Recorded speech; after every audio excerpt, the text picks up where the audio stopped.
ये 32 सेवा अपराध हैं, इनसे बचना चाहिए। पहला है सवारी पे चढ़ करके भगवान के दर्शन करने जाना।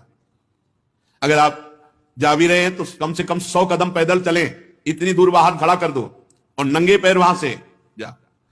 खड़ाऊं या पादुका पहनकर भगवान के मंदिर में दर्शन के लिए जाना यह अपराध है। हमें तो यही प्रार्थना करनी है कि सीढ़ियों के नीचे तो उतार दो जूता चप्पल। कुछ लोग तो ऐसे हैं कि टोके ना तो जूता चप्पल पहन के ही दर्शन कर ले, इतने सुकुमार तत्व हैं।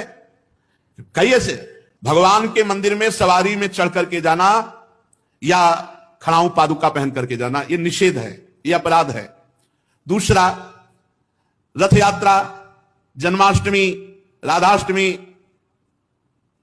रामनवमी, अगर आप नहीं कर सकते, आप में सामर्थ्य नहीं, तो जहां उत्सव हो रहा हो वहां सम्मिलित हो जाना चाहिए। ये भागवतिक महान उत्सव है भगवान के प्रादुर्भाव के, उनमें सम्मिलित हो जाना चाहिए। अगर ऐसा नहीं तो यह भी अपराध के अंतर्गत आता है। तीसरा, भगवान के श्री विग्रह के दर्शन हुए पर आपने प्रणाम नहीं किया।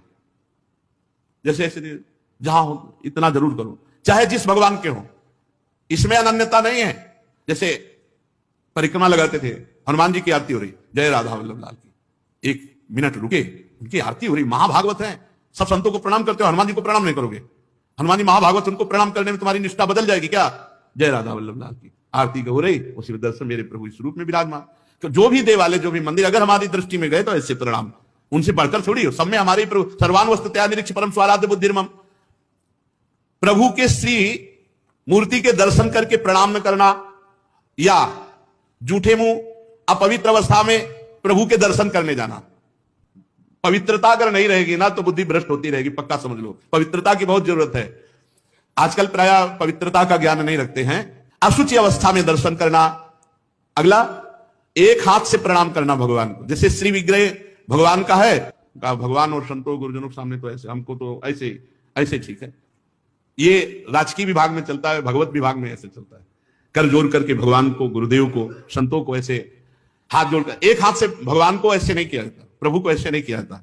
प्रभु के श्री विग्रह के सामने एक हाथ से प्रणाम करना या गुरु जी को, इतने सत्संग नहीं ना, तो प्रायः आजकल के बच्चे प्रियता में दाहिने हाथ में मोबाइल होता है, बाएं हाथ से ऐसे करते हैं। रोज हमें होता है, हमें रोज होता है। और बाएं हाथ से जानते हो किसको किया जाता है? शत्रु को।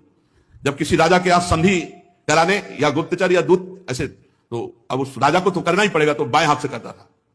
तो वो समझ जाते थे शत्रु पक्ष का है, और वो वीर इतना कि गर्दन उतरा सकता है लेकिन दाहिने हाथ से सलूट नहीं कर सकता, क्योंकि शत्रु पक्ष का है तो बाएं हाथ से करेगा। एक हाथ से प्रणाम